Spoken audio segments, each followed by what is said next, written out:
Bonjour, bonjour et bienvenue à tous. Je m'appelle Jeffrey Berks et je suis Technical Manager at IMI Hadronic Engineering depuis le 3 janvier de 2019, donc presque 2 années. J'ai presque 10 ans d'expérience dans l'HVAC. Aujourd'hui, module 1, donc webinaire sur module 1, base et principes. Donc, on commence vraiment avec les règles de base sur l'hydraulique dans l'HVAC.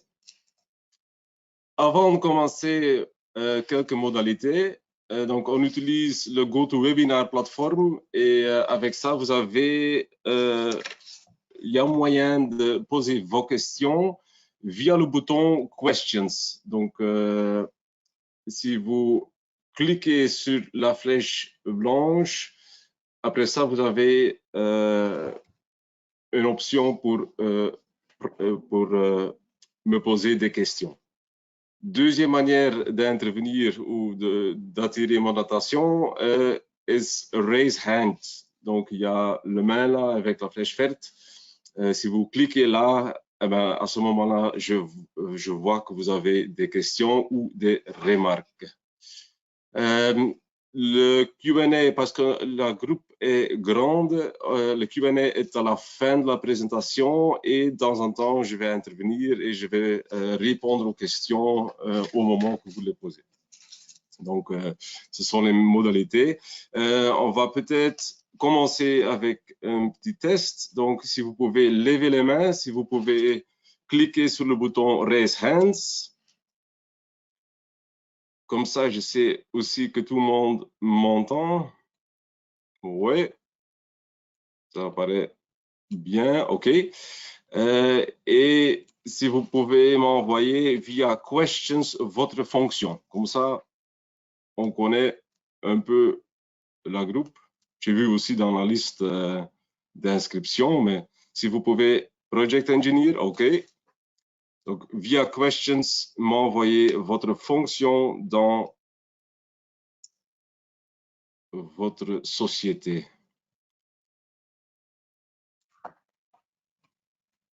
OK. Merci Sandro. Merci Philippe. Merci Fabrice. OK, maintenant les réponses commencent à venir. OK. Donc, ça fonctionne bien, je crois. Donc, on peut commencer. On a beaucoup à faire aujourd'hui, donc on va faire immédiatement. IMI, donc avant de commencer, IMI consiste de trois marques bien connues sur le marché. On a Heimer qui est le numéro 1 en Allemagne en régulation thermostatique, donc pour connecter les radiateurs et tout ce qui est sur les radiateurs pour une bonne régulation thermostatique. Deuxièmement, TA, Tour en Agentur, Tour en Anderson et après TA. Donc maintenant, on fait partie de du groupe IMI aussi. Donc pour l'équilibrage, régulation et moteur, bien connu dans les grands projets en Belgique. Et là, on voit que notre connaissance est un des facteurs pour acheter la gamme ou les produits. Et après ça, on a Pneumatex, donc maintien de pression, séparateur de microbulles et de boue pour la qualité d'eau et un bon maintien de pression. En chiffre d'affaires, c'est divisé à peu près 40-30-30. Donc, notre chiffre d'affaires est à peu près à 40% en TA, 30% Heimer et 30% Pneumatex. Comme ça, vous savez. Voilà, quelques faits avant de commencer, parce que notre histoire, c'est un peu influencer tout ce qu'on peut influencer sur l'énergétique. Et quelques faits pour commencer. La consommation d'énergie dans les bâtiments est assez grand, est assez lourd. À peu près 30% de la consommation totale, donc dans tous les secteurs, toute l'énergie qu'on consomme, c'est à 30% de cette consommation-là est pour chauffage et refroidissement. Donc, ce chiffre-là, c'est énorme. Et dans des immeubles, c'est à peu près 11 à 12%. Donc là, on peut, nous tous ensemble, on peut influencer beaucoup.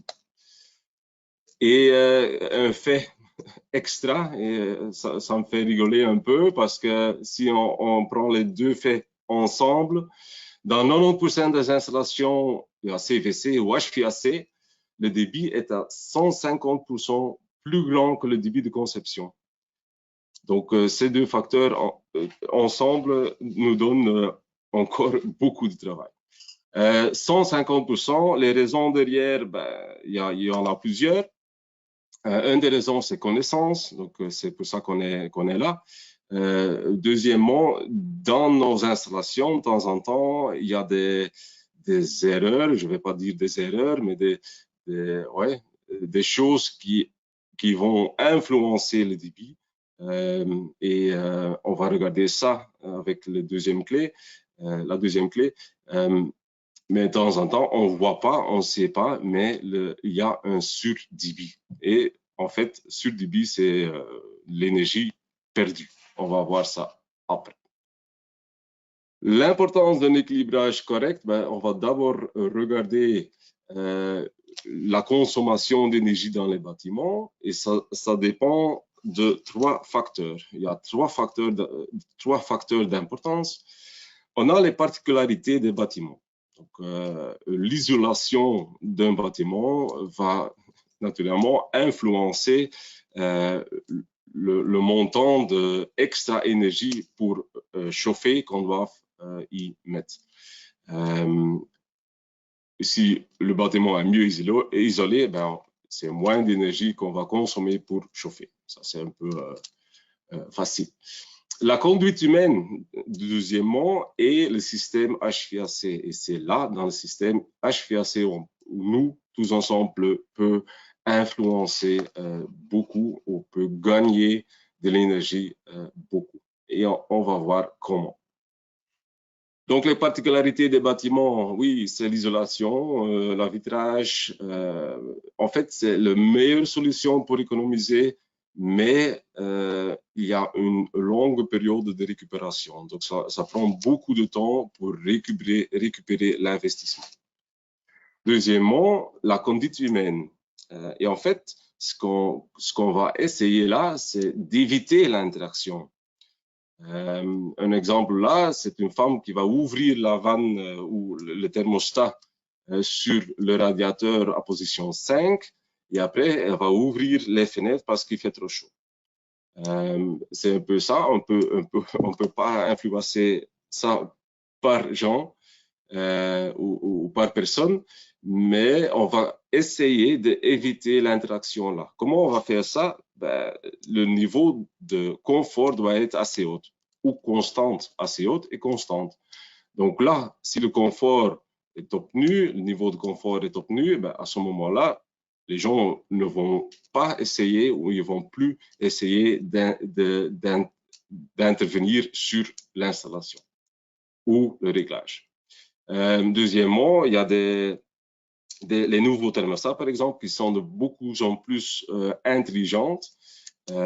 Ils vont en fait mesurer le temps que vous êtes dans le bâtiment ou dans l'endroit, dans la pièce. Ils vont détecter si vous êtes là ou pas. Et comme ça, ils vont un peu essayer d'intervenir plus intelligemment et donc éviter cette interaction. On peut donner des formations, mais c'est une tâche éternelle sur la conduite humaine. Pour le système HVAC, tout d'abord, user des nouvelles technologies. Donc là, je pense que on ne va plus installer des circulateurs avec vitesse constante, parce que maintenant, on a des circulateurs beaucoup plus précis et qui vont mesurer le débit. On va en parler après, mesurer le débit et changer la vitesse pour le dP nécessaire ou l'auteur nécessaire. Une approche systémique, et là c'est un peu, on doit commencer avec la chaudière ou avec le groupe de refroidissement et regarder jusqu'aux unités terminales. Donc c'est là on peut, notre gouvernement, ils vont regarder les chaudières, ils vont investir dans les chaudières à condensation, ils vont investir dans des pompes à chaleur. mais ne regarde pas ce qui est après. Si dans votre projet ou dans le projet, et ça peut être un bâtiment résidentiel, s'il y a un surdébit, ben, la température de retour ne va jamais être correcte. La température de retour est importante pour la chaudière à condensation. En Pays-Bas, en Allemagne et tous les pays comme ça, ils regardent vraiment tout le système. Ici en Belgique, ils vont regarder la chaudière, les chaudières, mais pas le système derrière. Donc là, l'approche systémique a vraiment beaucoup d'importance. Et le temps de retour est beaucoup plus court. Right? Ce sont les trois facteurs dans l'énergie utilisée dans un bâtiment. L'optimisation d'un système HVAC, comment on va faire ça? Il y a en fait trois choses ici qu'on va discuter, mais ça peut réduire la consommation d'énergie totale du bâtiment à 30%. Donc, en obtenant le plus haut niveau d'efficacité possible du générateur, on peut déjà gagner beaucoup. Et là, on va regarder les températures de condensation. On sait que pour une chaudière à condensation, on a besoin de 55 degrés. Donc, si la température de retour est plus haute que ça, la chaudière ne va pas condenser. Donc, obtenir un bon niveau de débit, un bon débit, donc des bonnes températures de retour pour l'efficacité du générateur. L'optimisation de l'efficacité de la distribution, là, les circulateurs ils prennent beaucoup d'énergie. Donc, comment est-ce qu'on peut gagner à ce niveau-là? Ça, on va regarder. Et garantir une température d'ambiance stable et correcte, donc pour le niveau de confort et pour éviter l'interaction humaine. Right? 5 clés. Donc, pour faciliter ça, on va regarder 5 clés. Aujourd'hui, plutôt sur la première clé. Donc, à pleine charge, le débit de calcul doit être disponible à tous les émetteurs. Ça veut dire quoi? Par exemple, une école où il y a 10 locaux, le matin, lundi matin à 8 heures, il fait moins 5 degrés, par exemple. Si tous les vannes commencent à ouvrir parce qu'il fait froid, il faut 20 degrés dans toutes les pièces, à ce moment-là, il faut ou il doit avoir le débit de calcul à tous les émetteurs, tous les radiateurs, dans toutes les pièces. Si l'équilibrage n'est pas bien fait, il y aura un surdébit sur les premiers radiateurs ou les premiers émetteurs et un sous-débit aux fins des boucles aux les derniers radiateurs. Donc, clé numéro 1, à pleine charge, le débit de calcul doit être disponible à tous les émetteurs. Deuxièmement, les vannes de contrôle ne doivent pas être soumises à des trop fortes variations de la pression différentielle. Donc, la pression différentielle doit être à un niveau presque constant. Dans des systèmes à débit variable, la pression différentielle ne va pas être constante, va fluctuer. J'ai une question. Aura-t-on accès au PPT à la fin de la présentation? Bastien, merci. Excusez-moi, j'ai pas dit avant de commencer. Il y a handouts dans votre GoToWebinar plateforme. Et dans ce handouts, vous avez un PDF avec la présentation. Donc là, vous trouverez normalement, si tout est bien, le PDF de cette présentation. OK, si vous ne trouvez pas, dis-le, comme ça je peux intervenir. OK, donc les vannes de contrôle ne doivent pas être soumises à de trop fortes variations de la pression différentielle.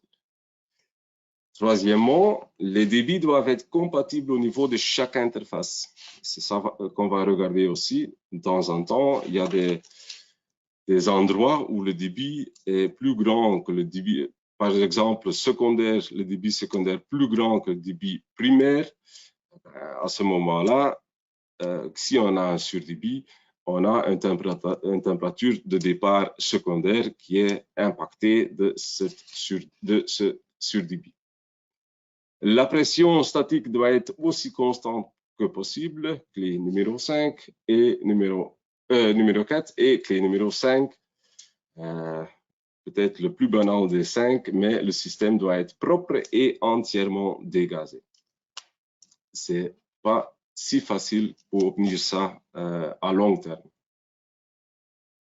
Donc 5 clés, voilà, ils sont tous là. Aujourd'hui, on parle plus de numéro 1.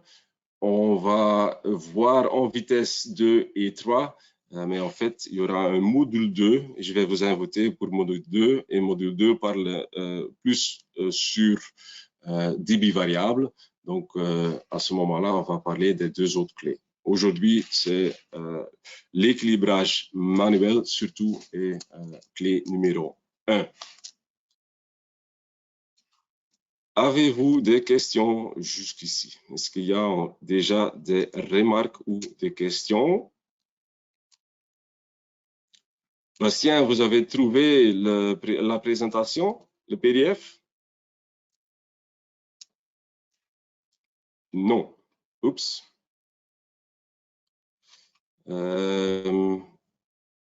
Donc, vous avez la flèche blanche. Je vais juste revenir ici.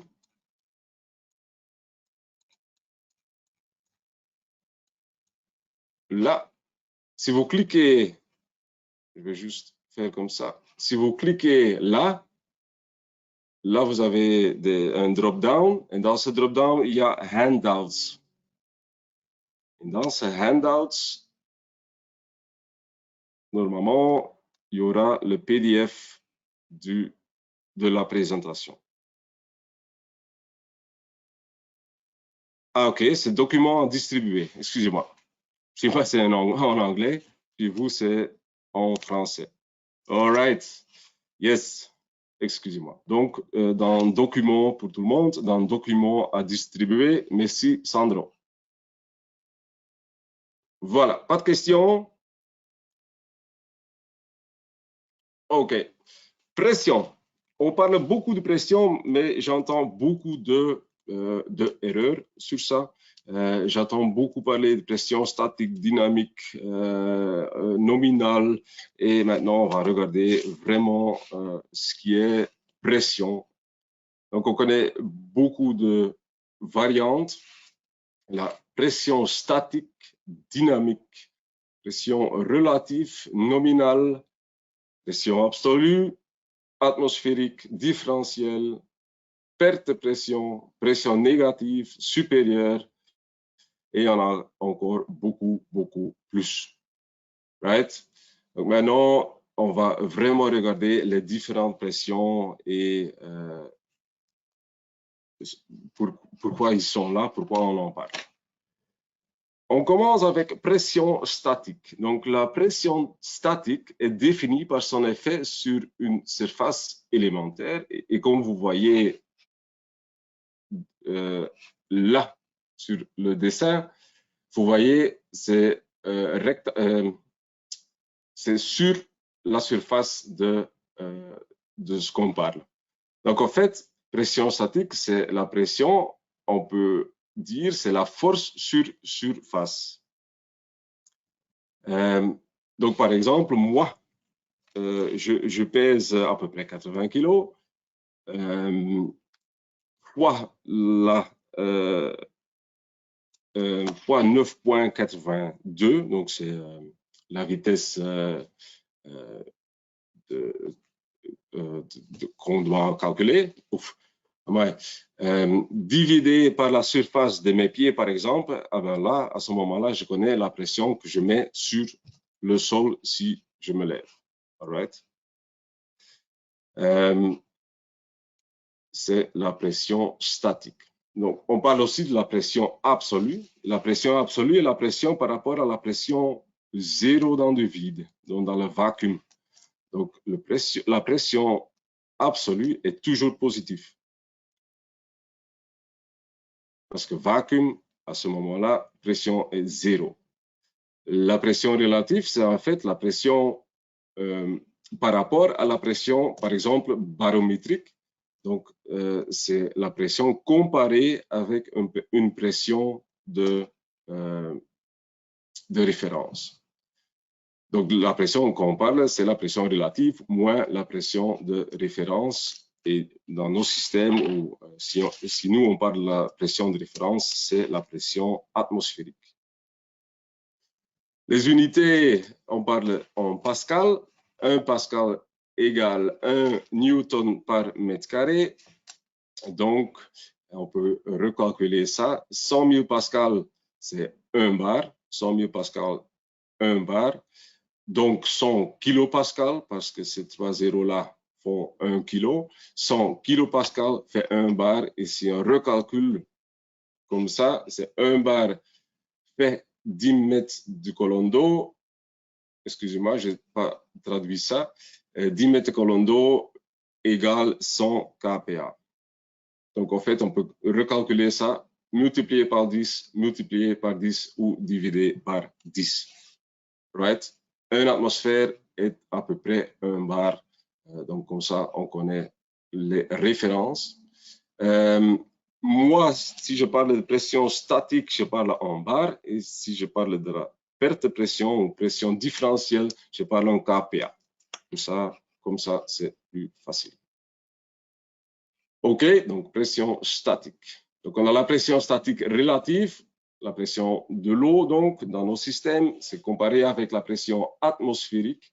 Donc, par exemple, si nous, on parle de 5 bars, c'est 5 bars supérieurs à la pression atmosphérique. Donc, c'est 6 bars en pression normale.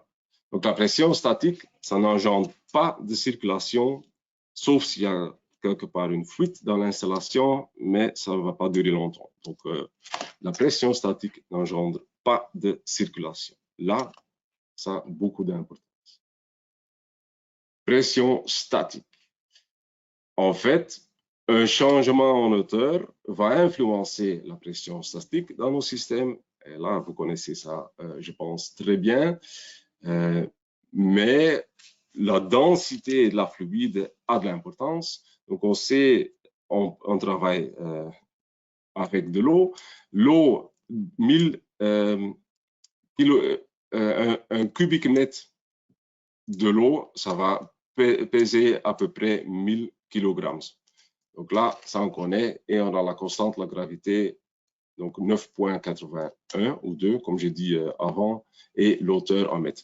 Donc si on monte, l'hauteur ou la pression statique va diminuer et vice-versa.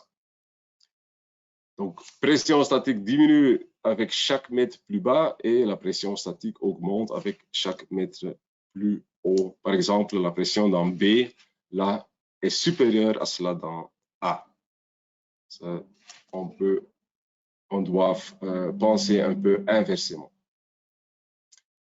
Maintenant, on fait le lien avec le vase d'expansion. Le vase d'expansion, la pression statique est fixée par le vase d'expansion au point où le vase est connecté. Donc là, ça s'appelle le point neutre. Donc si la température reste la même chose, cette pression-là va être constante, n'importe si le circulateur tourne ou pas. On a une pression constante là si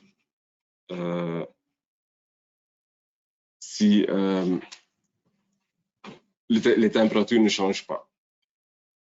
J'ai une question de Sandro. Sauf erreur de ma part, la formule de slide 12 ne me semble pas correcte. P relatif est pression moins pression de référence. Donc, ça peut être hein, que j'ai fait une erreur. Donc, la pression relative, Sandro, la pression relative, par exemple, si nous on parle en un système qui a 5 bars, en fait, c'est 5 bars. Si on doit l'exprimer en pression absolue, c'est 5 bars plus la pression de référence. Donc, en fait, la pression relative, ah ouais,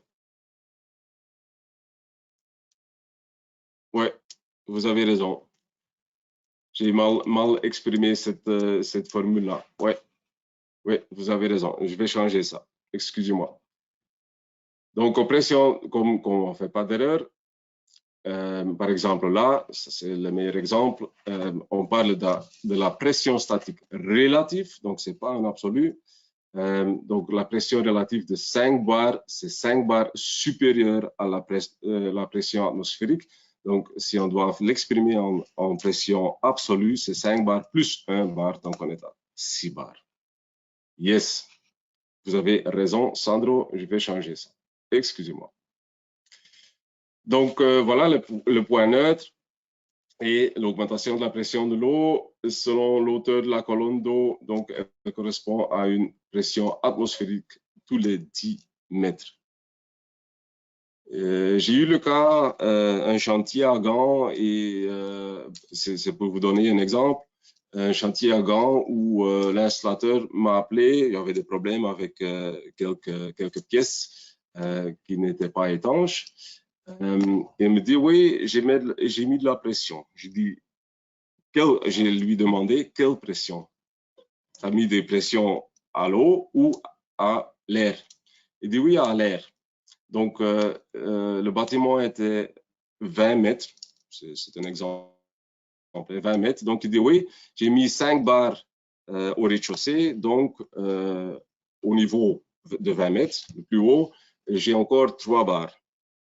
Donc là, j'ai dit, c'est pas vrai si vous travaillez, si vous avez mis de pression à l'air ou avec air, parce qu'on n'a pas le poids de l'air qui est, le poids d'air n'est pas la même chose que le poids de l'eau. Donc 5 bars avec l'air et encore 5 bars au 7e étage. Un exercice, c'est pour vous faire penser ou réfléchir un peu. Donc là, dans le point ici, on a 2 bars. Donc si on monte 2 mètres, on va avoir encore quelle pression statique? Vous pouvez répondre avec question ou dans la box question.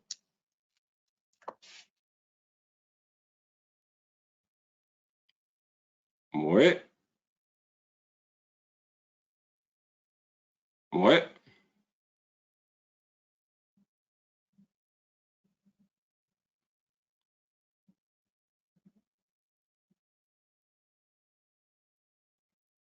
Ouais.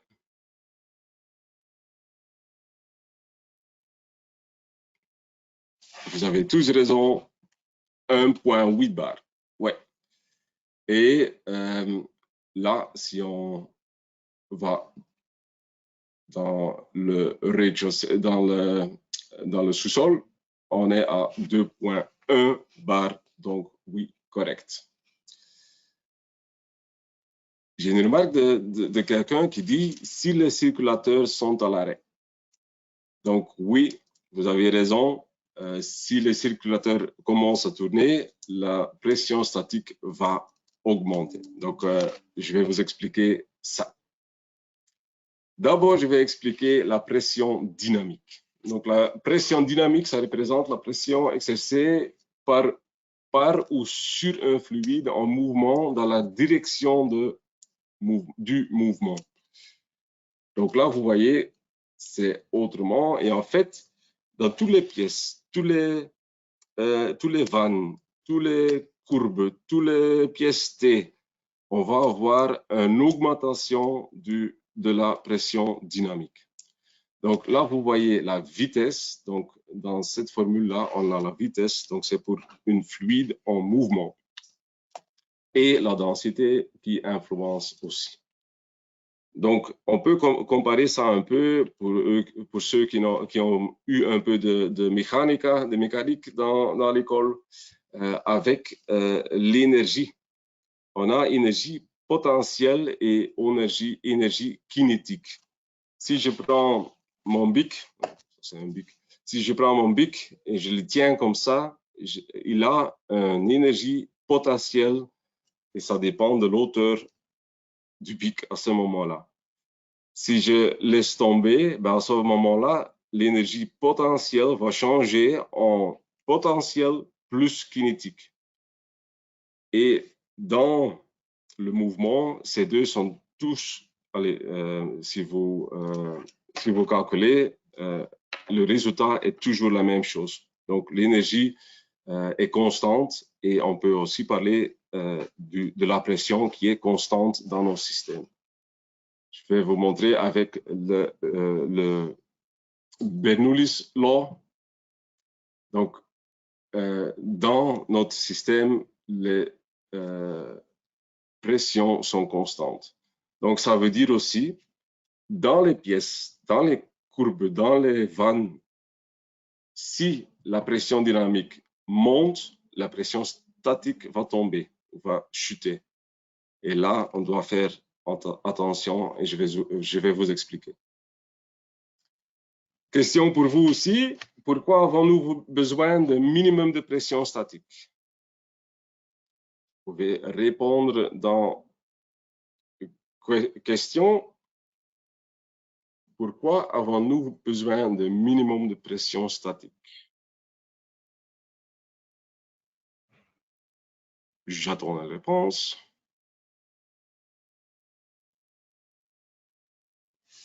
Oui.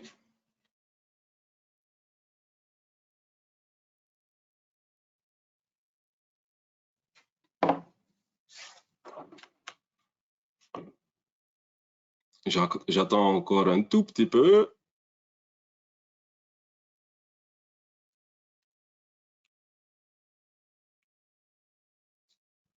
Oui.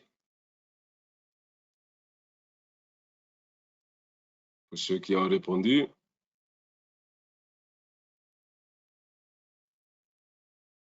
Et comment?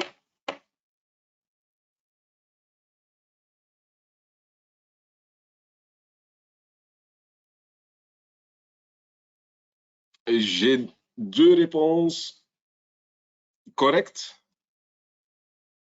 Donc,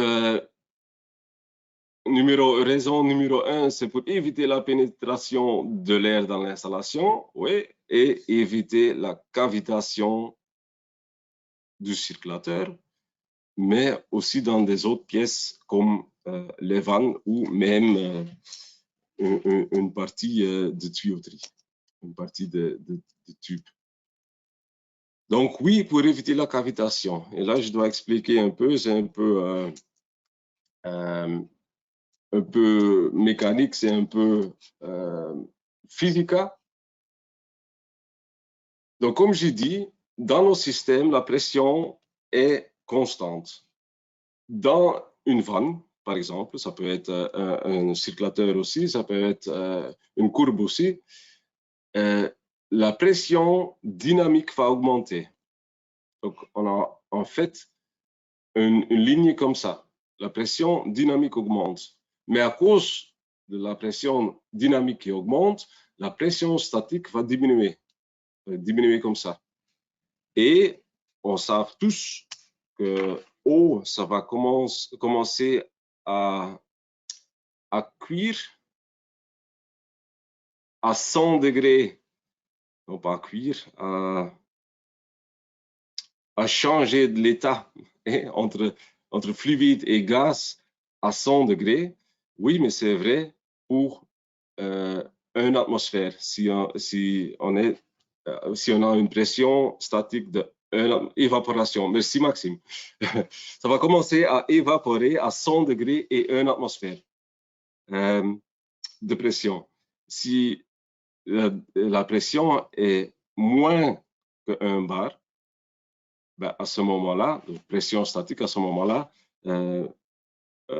eau peut évaporer à 50 degrés, même à 30 degrés.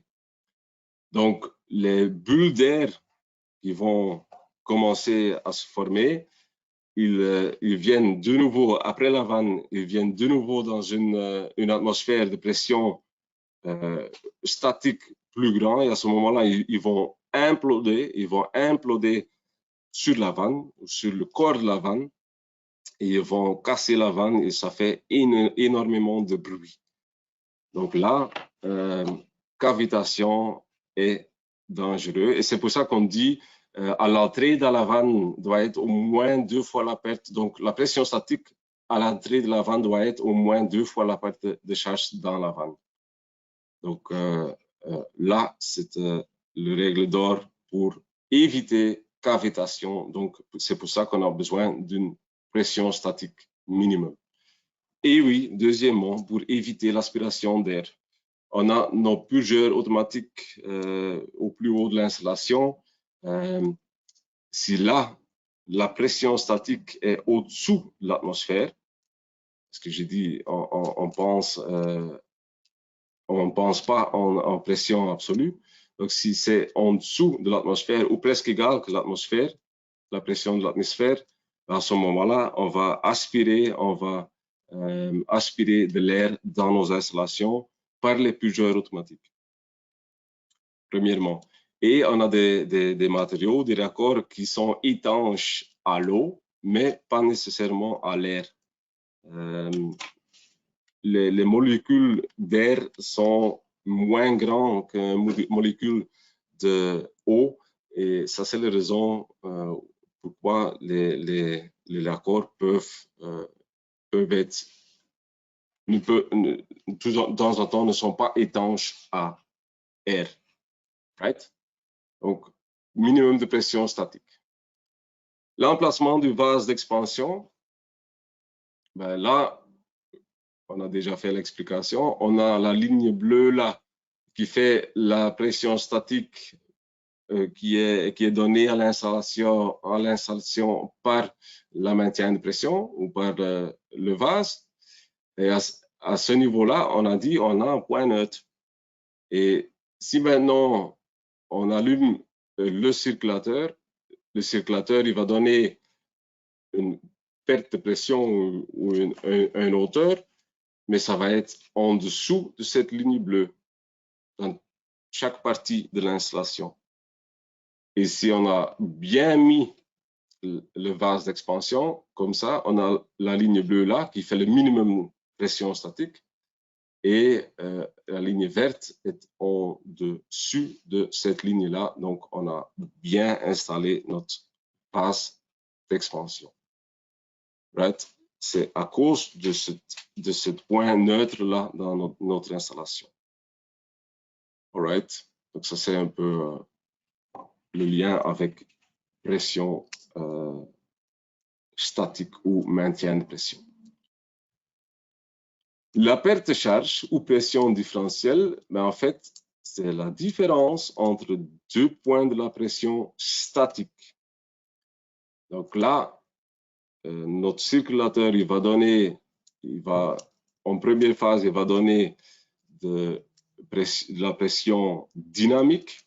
Mais si on regarde, par exemple ici, ça a changé presque à 100%, dans pression statique. Donc là, on a la maintien de pression qui a mis 1,5 bar ou 150 kPa. Si on regarde les chiffres bleus là, 150 kPa. Notre circulateur, il donne 100 kPa et les éléments, donc la vanne de contrôle ou de réglage ici, l'unité terminale et la vanne d'équilibrage, là, la vanne de réglage prend 35 kPa, 40 kPa dans l'unité terminale et 25 kPa dans notre vanne d'équilibrage. Et là, on est de nouveau au niveau de 150 kPa, donc ce qui est mis par notre système de maintien de pression. Les chiffres bleus, ça reste la même chose, 200 kPa, donc 2 bars mis par le système de maintien de pression, 100 kPa en hauteur ou pression différentielle et 35 dans la vanne de réglage, 40 dans l'unité terminale et 25 dans la vanne d'équilibrage. Donc, le débit dans une boucle, ça dépend seulement de la pression différentielle. et les circulateurs augmentent la pression et les éléments diminuent la pression. La seule importante pression dans nos systèmes, si ou dès que la pression statique est prévue, c'est la pression différentielle. On ne va plus parler de la pression dynamique. La pression différentielle est le résultat de la pression dynamique qui augmente, mais on parle du changement en pression statique et c'est la pression différentielle. Right? Ces deux choses-là. L'importance, parce que j'ai déjà entendu plusieurs gens qui me disent oui, mais pour cette hauteur-là, le circulateur n'est pas assez lourd. Oui, il faut regarder le système de maintien de pression pour l'auteur et les pertes de charge dans la tuyauterie, dans les pièces, dans les vannes, dans les unités terminales pour connaître l'auteur nécessaire du circulateur. Donc là, pression statique et dynamique, pression différentielle. Right? Avez-vous des questions?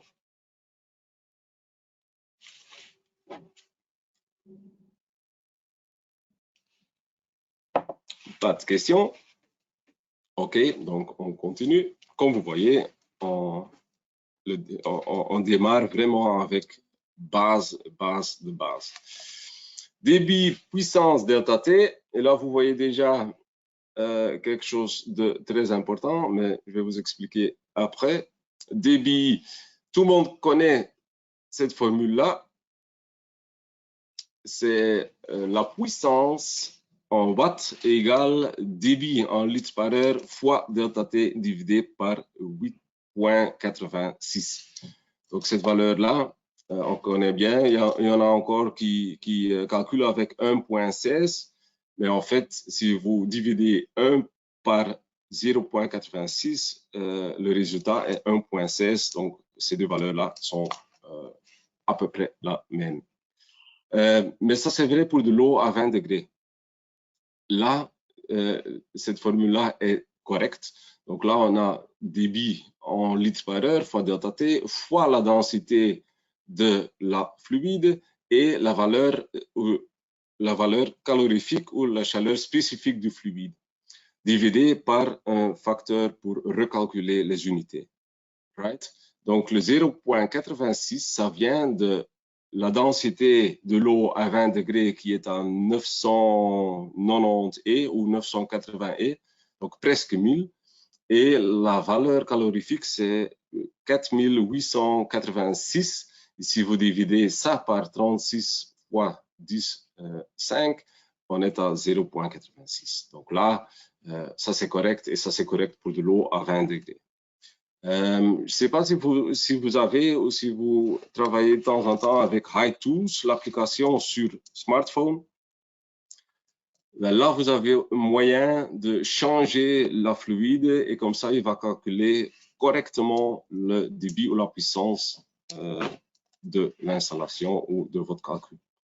Donc là, HiTools, H-Y-T-O-O-L-S, une application qui est très utilisable, qui fonctionne bien pour plusieurs choses. Je vais vous montrer. Donc, tout commence avec ça. Hein. On a besoin d'une puissance pour chauffer ou refroidir une pièce et on a le débit derrière.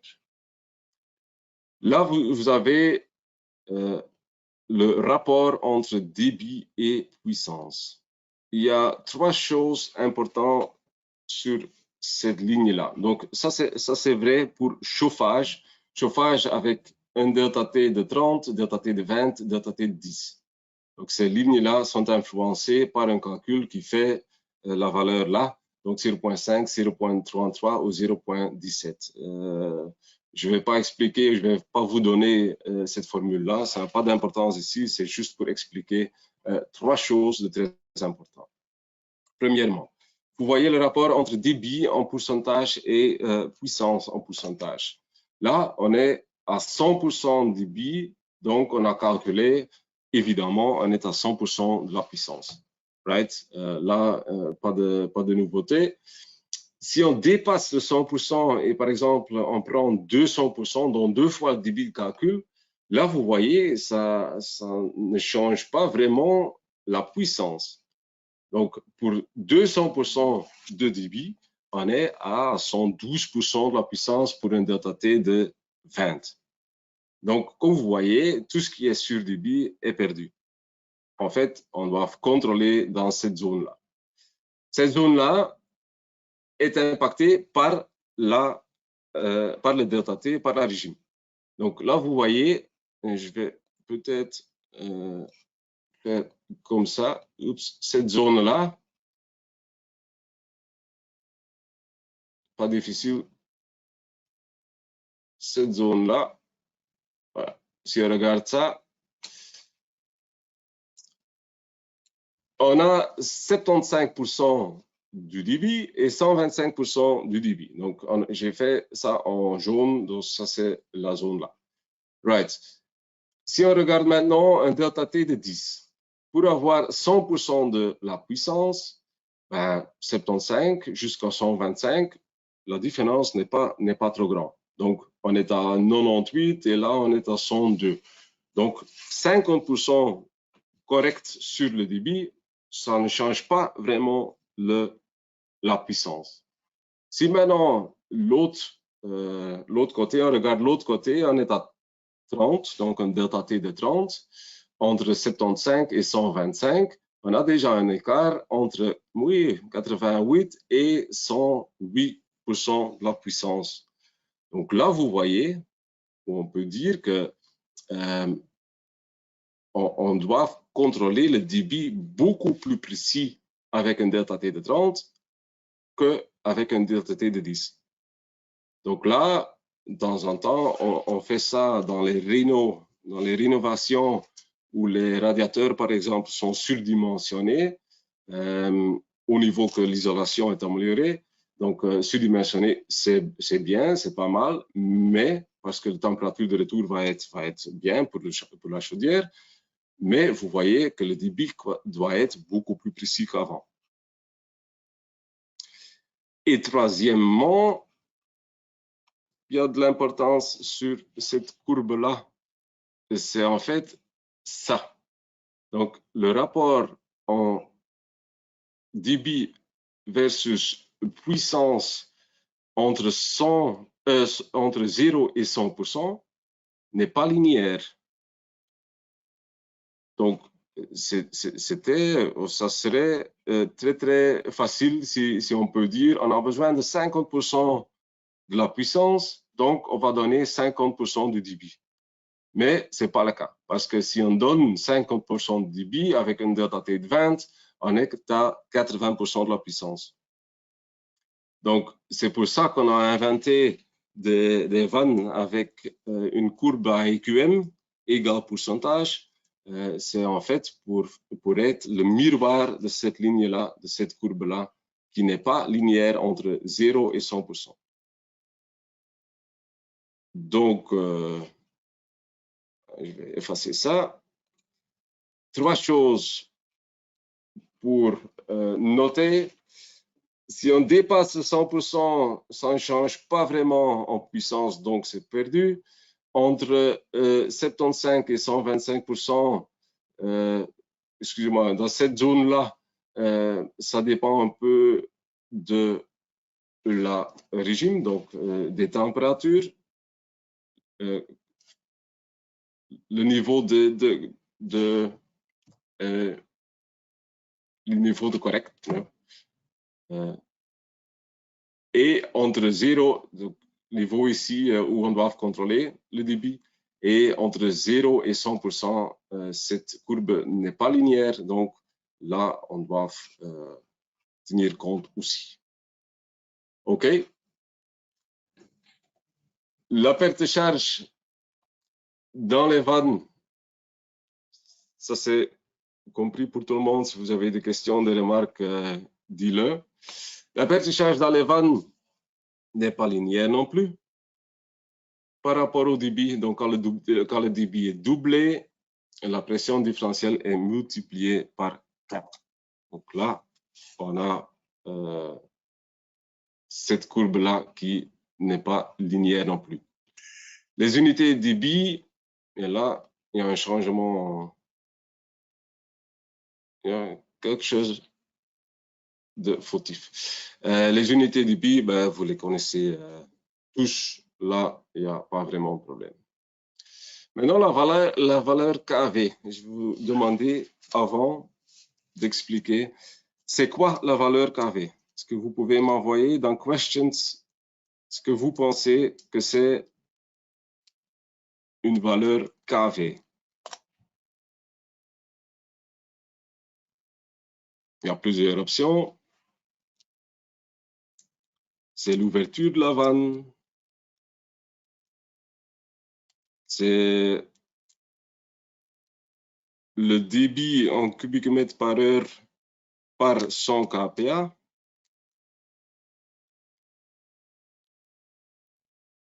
C'est le niveau d'efficacité de la vanne. Allez, répondez via questions.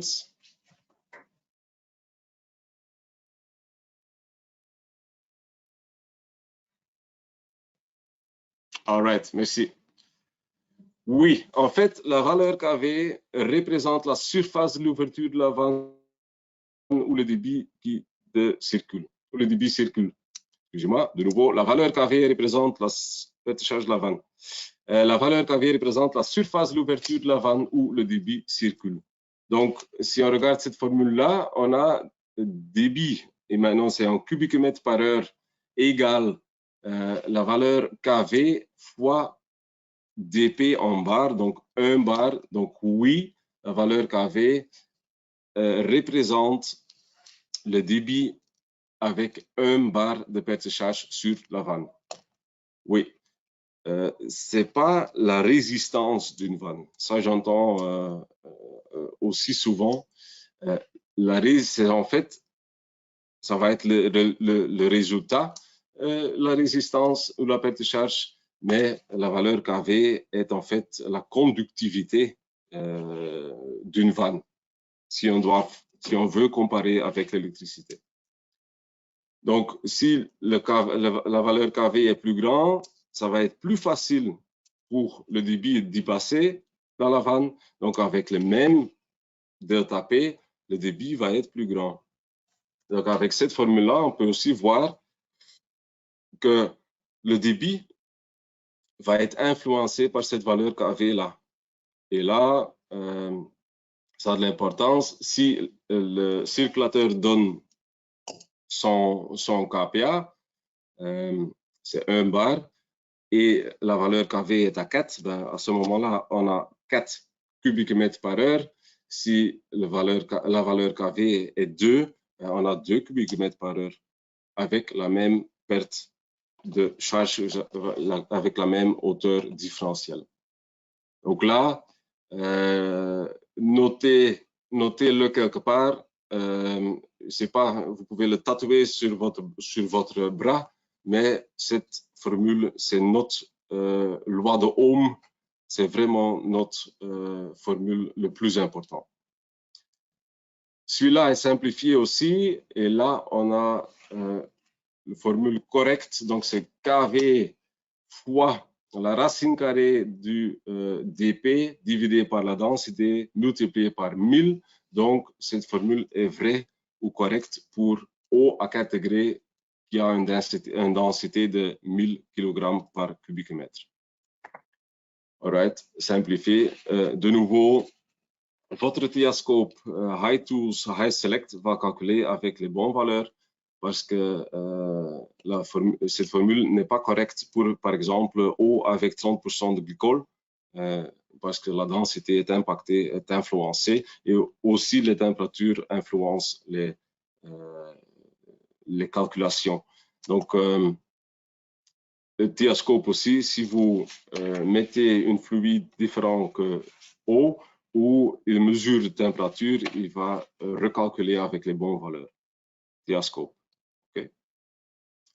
La densité de l'eau ne change pas vraiment, c'est pour ça que c'est souvent négligé dans des systèmes HVAC. La caractéristique de la vanne, et on va revenir dessus, n'est pas linéaire non plus. Et maintenant, ça n'a rien à voir avec les EQM dans des vannes de régulation. Là, c'est vraiment pour obtenir un niveau de contrôle haute ou d'efficacité haute. Je vais expliquer après. Perte de charge dans les tubes, ça dépend des coefficients de friction, ça dépend de la densité de la fluide, de la vitesse de l'eau et du diamètre du tube et de la température aussi, parce que si la température augmente, la perte de charge diminue. Donc, ça a à voir avec la densité de la fluide. Ça en exprime en pascal par mètre et les valeurs qu'on calcule ou avec on calcule, c'est 100 à 150 et la vitesse ou les vitesses. Donc là, avant, on faisait ça comme ça pour calculer le diamètre du tube, mais maintenant, on a aussi High Tools. Dans High Tools, vous avez tuyauterie ici en bas et vous pouvez calculer votre tube avec cette application. On a aussi les pertes de charge singulières. Donc, dans les courbes raccord pièce T, c'est exprimé avec la valeur zeta, souvent, ou delta P ou KV. Il y en a plusieurs options et ça dépend aussi du coefficient de résistance, la densité, la vitesse de l'eau et le diamètre interne du tube. Right? Mais cette valeur-là, la valeur KV, est facile pour calculer parce que maintenant, on a quelque chose fixe dans nos installations. Si on parle d'une vanne d'équilibrage, la vanne d'équilibrage sur une certaine pré-réglage ou position, il a une valeur KV connue. Donc ça, c'est quelque chose de très facile pour soit mesurer, mais aussi pour calculer. C'est pour ça qu'on peut exprimer les boucles, les installations en total en KV équivalent. Donc, dans les tubes vannes et unités terminales, la relation entre débit et perte de charge est avec fluide turbulente et dP égale donc Q au débit carré. Donc, on peut exprimer toutes nos installations avec un KV équivalent. Et c'est facile. Et en fait, High Select va toujours calculer la valeur KV et recalculer avec cette valeur-là. Comme ça, on a une constante dans nos calculations. Valeur KV. On a encore les symboles que je dois montrer. Donc, dans les présentations, ces symboles sont là. Donc, vous les avez dans votre PDF. Normalement, sont les symboles de Monsieur Robert Petitjean. Voilà, c'est la première partie. Maintenant, on commence avec circulateur et après ça, on va regarder les trois clés un peu plus détaillées.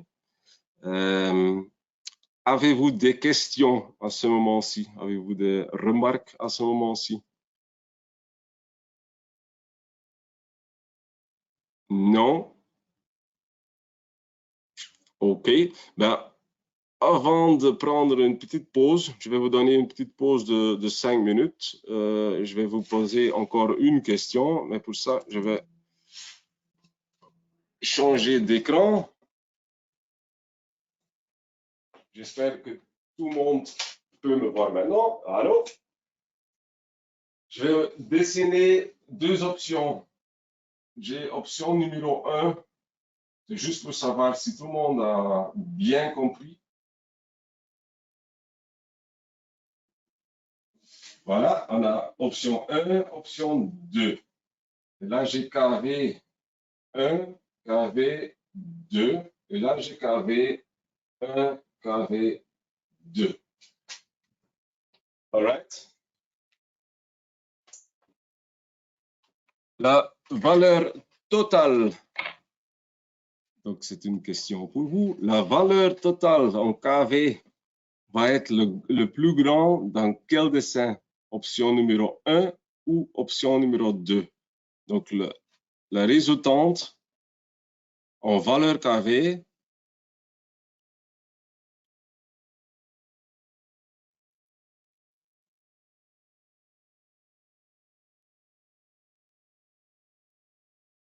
va être le plus grand. J'ai beaucoup de réponses. Merci pour ça.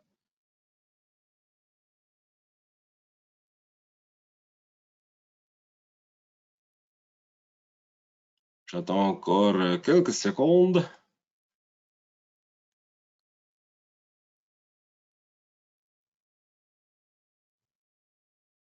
OK.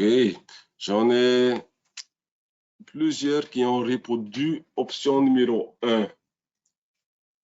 Et je vais de nouveau venir ici. Oui, ça fonctionne.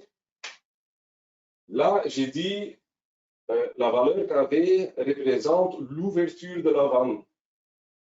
Si la valeur est grande, ça va être beaucoup plus facile pour le débit d'y passer avec le même charge ou la même hauteur du circulateur à ce moment-là. Donc, ça représente une ouverture ici et une deuxième ouverture là. Là, je peux dire c'est une restriction. Donc, j'ai une restriction, une deuxième restriction.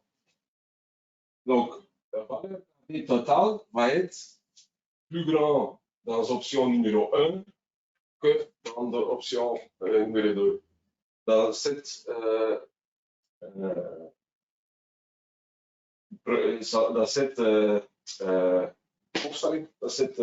façon-ci, le KV total va être moins grand que le plus petit des deux. Donc là, on peut dire, ça ensemble, on a une ouverture plus grande. Donc, avec le même dP, le débit va être plus grand ici que là. C'est pour vous faire réfléchir un peu.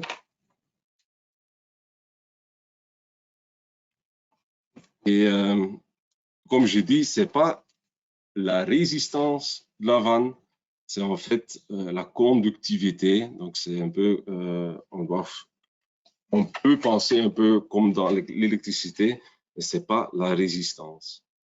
All right, tout le monde d'accord? Dis-moi si vous n'êtes pas d'accord avec moi.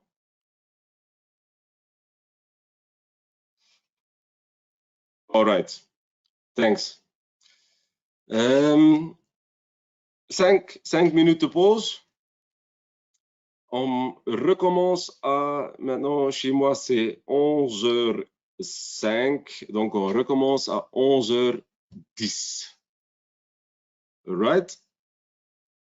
Thank you very much et on se voit dans 5 minutes. À tout de suite.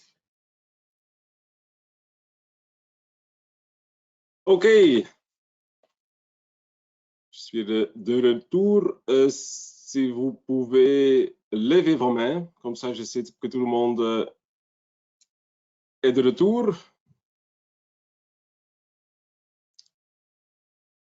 OK. Yes. All right, thank you. Circulateur. On regarde le circulateur maintenant. Si on prenne les anciens circulateurs, les anciennes pompes avec vitesse constante, la courbe du circulateur est un peu comme ça. On les connaît tous. Hein. Donc là, c'est cette courbe-là avec pompe ou circulateur vitesse constante. Maintenant, on a nos systèmes et nos systèmes vont avoir les caractéristiques du système. Donc, je vais dessiner ça. Et ça peut être, par exemple, ça. Donc, là, on a notre point de travail. Right? Maintenant, ce qu'on voit, s'il y a plusieurs boucles, plusieurs vannes qui commencent à fermer, cette ligne-là, cette courbe-là va se mettre un peu comme ça. Par exemple. Donc là, maintenant, on a un nouveau point de travail avec les anciens circulateurs. On a un nouveau point de travail là. Donc, vous voyez, le débit a diminué, mais l'hauteur est plus grande qu'avant et plus haute qu'avant. Donc, on avait, je ne sais pas, 60 kPa et maintenant, on est à 115, 120 kPa. C'est un peu, c'est pas trop réalistique, mais enfin, c'est ça qu'on voit. Maintenant, on a les circulateurs à vitesse variable et oui, ils vont changer la vitesse. Mais en fait, ce qu'ils vont faire, il y a plusieurs façons de régler avec. Ce qu'ils vont faire, on va dessiner une ligne presque droite là. Ça doit être droite, hein, enfin. Et notre nouveau point de travail va être là. C'est ça ce qu'ils vont faire. Et là, vous pouvez mettre un dB max et un dB min. Mais en fait, c'est ça qu'un nouveau circulateur va faire. C'est en fait changer la vitesse pour avoir un nouveau point de travail. Et ce point de travail est sur cette ligne-là, donc l'auteur reste la même chose. Donc c'est ça un peu, et j'entends beaucoup d'erreurs sur ça. Oui, vitesse ou débit variable, oui, mais donc là c'est dp constante.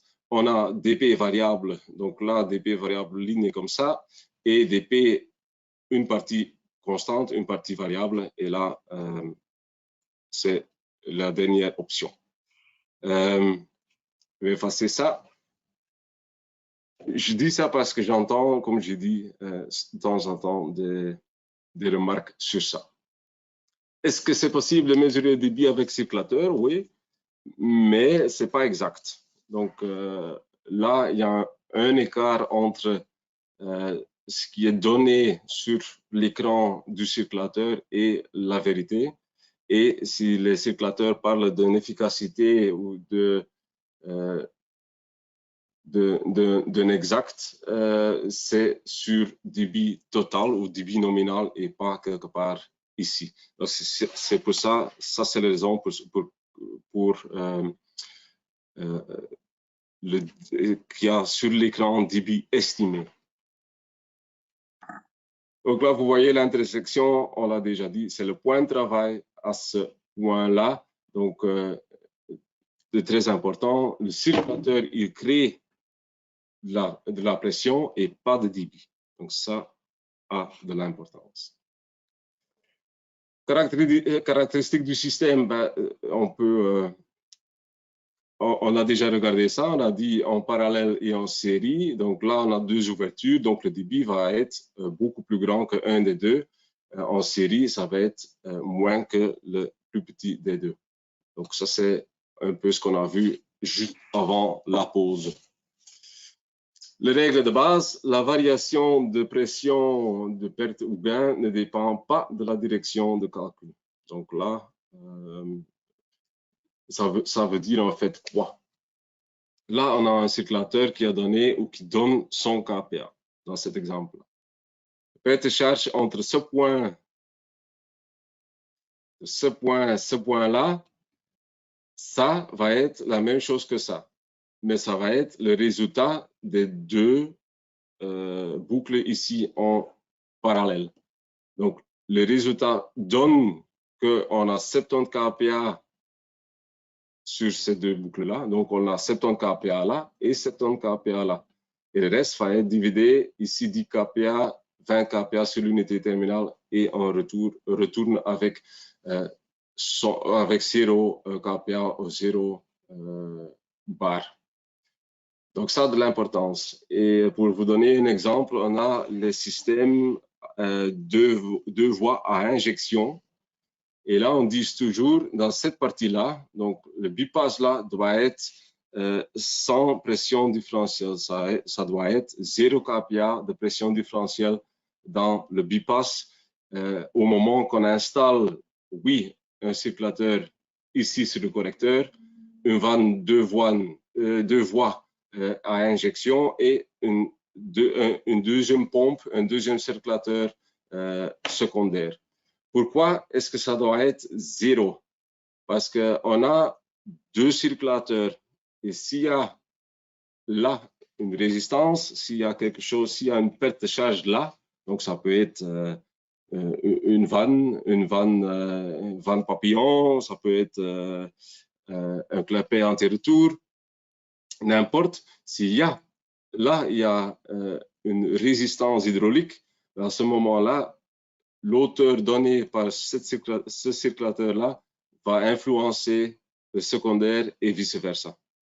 Donc là, on doit vraiment faire attention et on peut voir ça facilement avec ce dessin ici. Right? Les 3 conditions hydrauliques, sauf s'il y a encore des questions sur ce que je viens de dire. Non, je ne vois pas de questions. Les 3 conditions hydrauliques pour un contrôle précis. Q égale Q de calcul. Donc là, ça on a déjà dit, je vais revenir dessus. D'abord, on va regarder HVAC et confort et en fait, on va regarder les objectifs de nos installations ou de notre travail.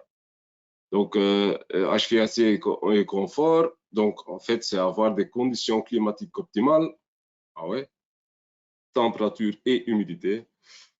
Et on a besoin d'un chauffage ou refroidissement permanent pour compenser les gains ou des perditions. Là, je pense que je ne dis pas de nouveauté, mais on doit donc fournir le niveau de confort demandé et atteindre le premier objectif en consommant une quantité minimale d'énergie. Et c'est vrai dans production, dans distribution et émission. Donc, on doit regarder dans ces 3 niveaux-là.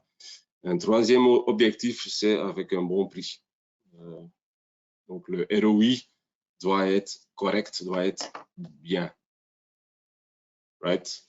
La régulation, oui, en théorie, avec les systèmes de régulation, c'est possible d'atteindre les 2 objectifs HVAC, mais en pratique, en fait, il y a souvent des problèmes hydrauliques derrière qui ne donnent pas le niveau de confort voulu ou le deuxième facteur avec une efficacité en énergie.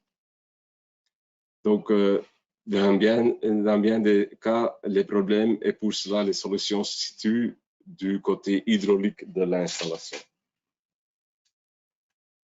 Donc, très important.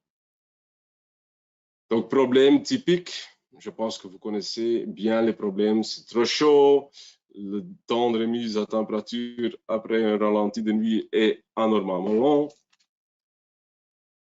Juste brancher des bruits gênants, c'est à cause des changes en pression différentielle. Excusez-moi. La température ambiante n'est pas stable ou consommation anormale. Première clé, à pleine charge, le débit de calcul doit être disponible à tous les émetteurs. Et pour ça, je vais utiliser mon dessin, mon petit dessin là.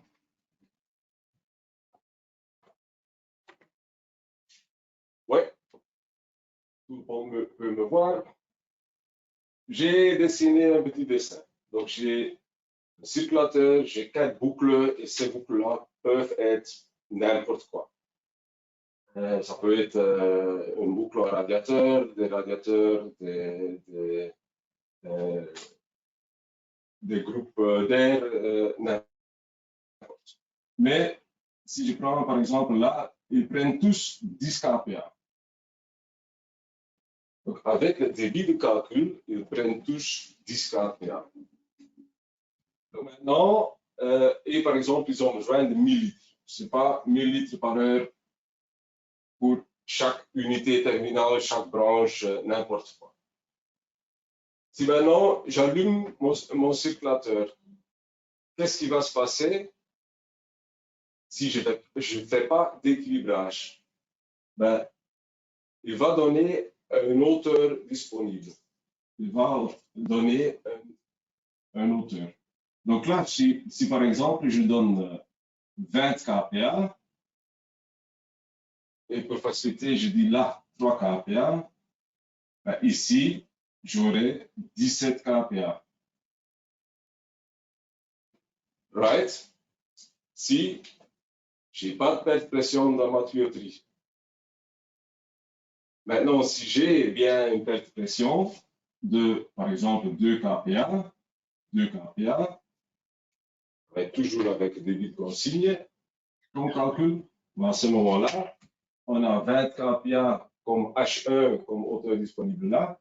Donc 20 moins 4 moins 3, ça fait 13 kPa. Si là j'ai aussi 2 kPa, j'ai 13, j'ai encore 9 kPa, et c'est même pas assez pour la deuxième colonne, donc l'hauteur disponible n'est pas correcte. Je vais augmenter ça un peu. 30, 23, 23, 19. Par exemple. Donc, la différence entre les boucles, c'est en fait la tuyauterie ou les pertes de charge dans la tuyauterie. Donc là, j'ai de dispo 15 et là, j'ai disponible 11 kPa.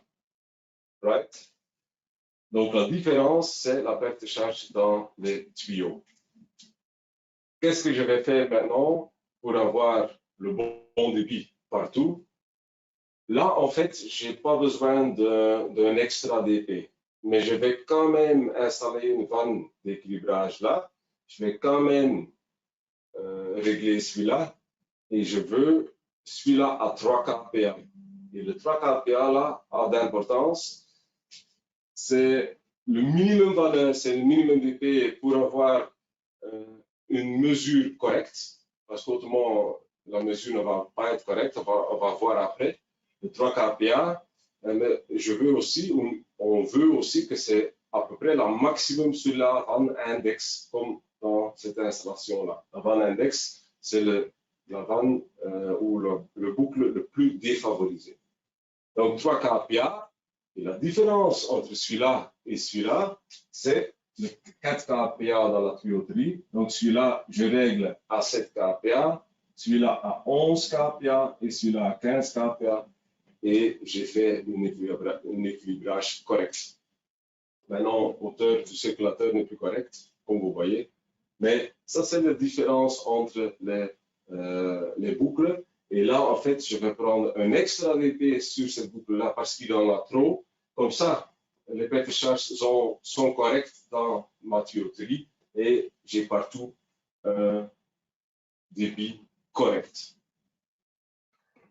Ça, c'est un peu en vitesse l'explication de comment équilibrer une installation comme ça. Et à ce moment-là, si on a fait ça correctement, ben, à ce moment-là, à pleine charge, le débit de calcul va être disponible à tous les émetteurs. Deuxièmement, on revient dessus et les débits doivent être compatibles, on revient dessus. Donc, qu'est-ce qu'on voit souvent? Ben, ça fait trop chaud, le temps de remise est trop long et il y a une consommation anormale d'énergie de la pompe. Les causes premières sont des surdébits ou surdimensionnement de la pompe. Si quelqu'un va intervenir, il va augmenter l'hauteur de la pompe, il va augmenter la température, mais les solutions correctes, c'est un équilibrage correct et on va voir pourquoi. Donc, l'eau va toujours choisir le chemin avec la moins de résistance. Donc, en fait, ça va donner ça. Et à pleine charge, oui, les vannes de réglage sont ouverts à 100%. Donc, les résultats, là, je reviens dessus. Les résultats, c'est 23 degrés ou trop chaud dans les premières pièces et trop froid dans les dernières. Et en fait, c'est ça la différence. C'est l'hauteur, c'est la pression différentielle ou l'hauteur disponible qui diminue si on va plus loin dans l'installation. Donc, à ce moment-là, les surdébits qui font trop chaud, les sous-débits qui font trop froid.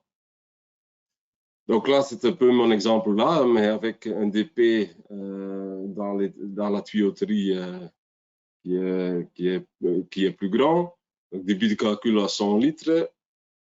Et si je n'équilibre pas, ça va être le résultat. Je vais avoir 55 kPa dans l'unité terminale ici et 152 dans la première.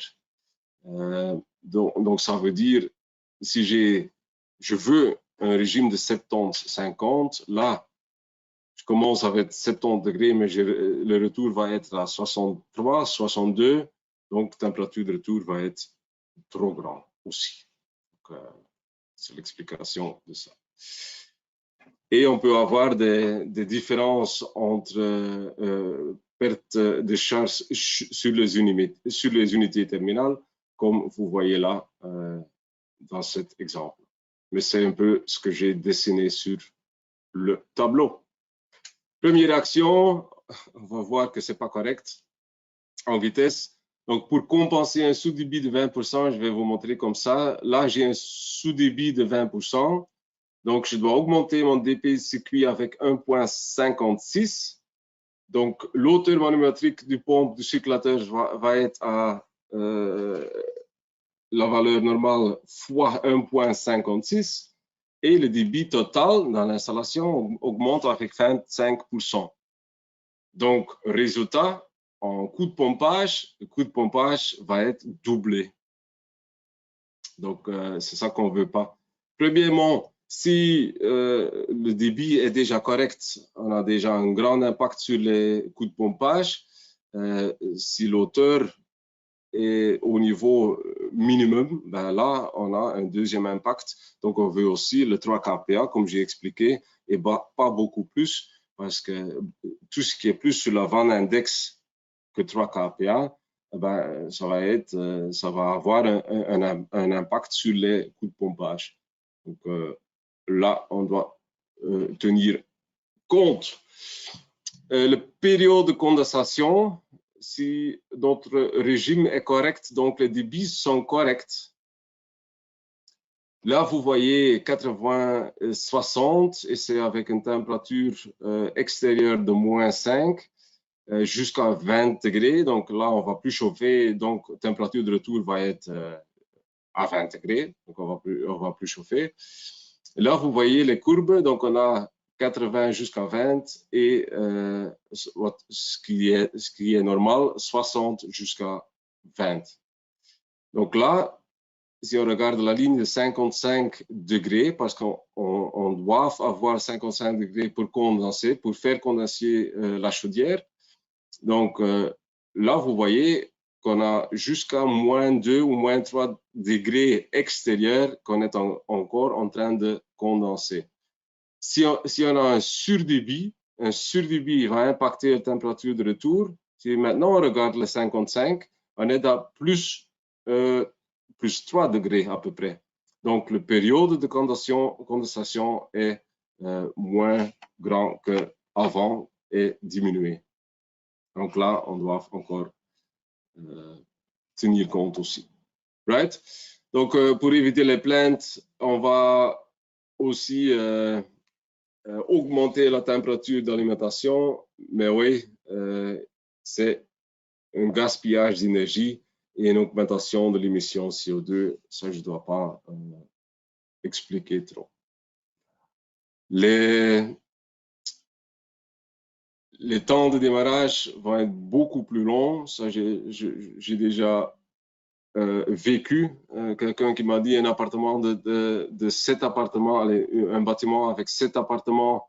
Il me dit oui, les vannes de réglage ils vont se fermer, donc le débit va être redivisé sur les autres boucles, donc la température de démarrage ne va pas être prolongée. Si. C'est à cause de cette courbe-là, les courbes que j'ai montrées, un surdébit ne change pas en puissance ou pas vraiment en puissance. Donc, souvent les vannes de contrôle ne contrôlent plus le débit parce que soit ils sont mis en position ouverte par ou durant la mise en route après un ralenti de nuit, à cause des variations de demande et à cause d'interventions sur la consigne du thermostat. Et c'est pour ça qu'on voit souvent dans des hôtels et tout ça, donc régler la clim sur le point rouge et surtout pas en dessous. Ça peut être un problème hydraulique qui est derrière cette petite remarque-là. Right? Donc, à pleine charge, le débit de calcul doit être disponible à tous les émetteurs. Clé numéro 2, les anomalies, la puissance maximale installée n'est pas dispo. Numéro 1, ou le temps de remise à température après un ralenti de nuit est anormalement long. Donc, il y a des causes premières, donc il y a un débit qui n'est pas correct et des choses qu'on va essayer pour résoudre ce problème-là incorrect. Je vais vous montrer les exemples. Donc, d'habitude, les débits de production sont relativement corrects, relativement bien installés par les limites publiées par le fabricant ou garanties. Mais secondaire, donc derrière une bouteille Craspession ou un bypass, je ne sais pas, on dit souvent un peu plus ne fait pas tort. Donc, on donne 120, 150, 130% de débit. Et c'est le cas dans 90% des installations.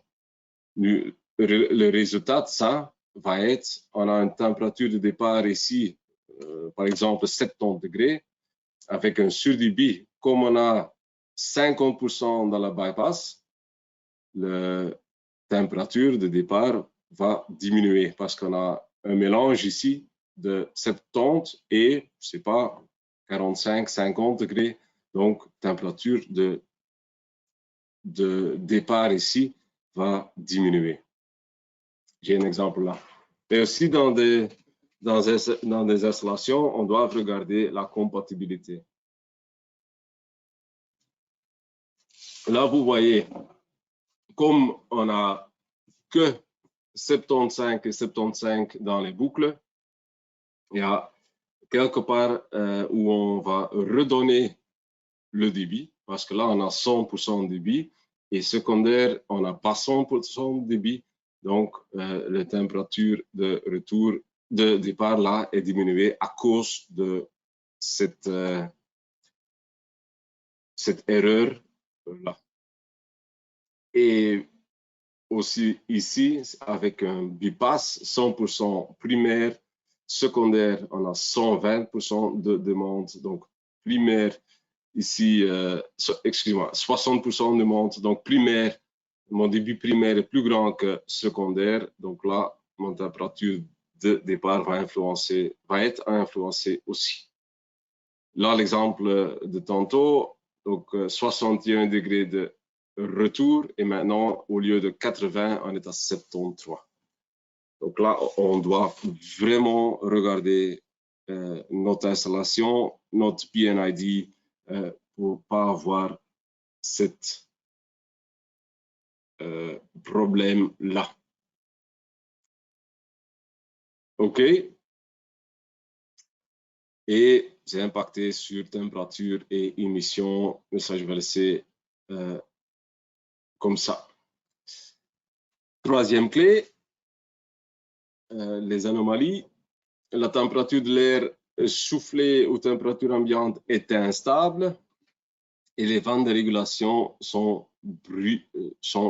bruyantes. Donc, comme j'ai dit, derrière, il y a souvent un problème hydraulique. Et si, par exemple, on n'a pas tenu compte de l'autorité de la vanne de réglage, donc maintenant je parle des vannes de réglage, la courbe qu'on veut avoir, si c'est soit linéaire, soit IQM dans la vanne, va être impactée.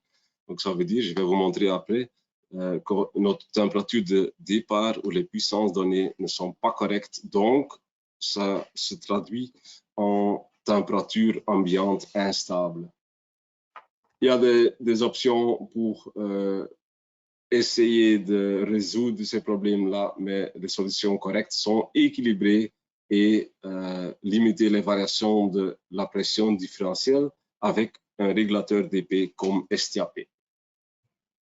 Là, je ne vais pas donner cet exemple-là. Cet exemple, je veux vous donner.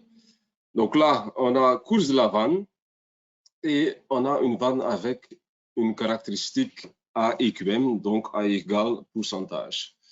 et ça doit se traduire en débit. Donc, une ouverture de la vanne à 50%, on est à 24% de débit. Donc, c'est le miroir de la courbe entre débit et puissance. Donc, si maintenant la vanne est mal sélectionnée ou il y a trop de variations, cette courbe-là, cette ligne-là vont être impactées et vont changer. Donc là, vous voyez, si on a une autorité de 0,1 avec 50% d'ouverture, on est déjà à 60% de débit. 60% de débit veut dire presque 100% de la puissance. Donc, on va donner des températures trop hautes ou trop basses en refroidissement. Donc, dans cette boucle-là, dans cette boucle-là, on va calculer l'autorité de la vanne de contrôle avec autorité égale pression différentielle sur la vanne pour le débit de calcul, donc vanne ouverte, divisé par vanne fermée. Et si on commence à calculer ça avec des installations faciles comme ça, le DP dans la vanne de régulation doit être à peu près la même chose que le DP dans les unités terminales pour avoir une autorité de 0,5 jusqu'à 1.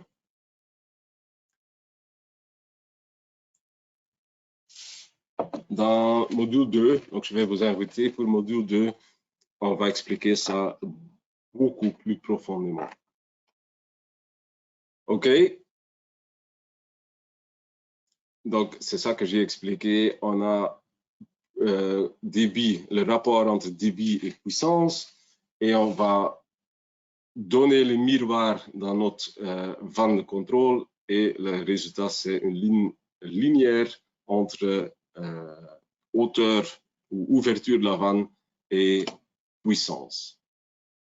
Mais pour ça, on doit avoir un dP constante ou presque constante. Et on peut avoir ça avec combinaison entre STAD et STAP. STAP, en deux mots, il va tenir le niveau de dP ici constante. Donc, si on mettait là, par exemple, pour une boucle radiateur, 20 kPa, ça va à chaque moment, si toutes les vannes sont ouvertes ou fermées, à chaque moment, on va avoir 20 kPa là. Troisième clé. OK. Dernière partie pour aujourd'hui, la vanne d'équilibrage, et je veux encore vous montrer comment sélectionner une vanne d'équilibrage. Sauf si vous avez des questions maintenant, je peux continuer. Pas de questions? Pas de remarques?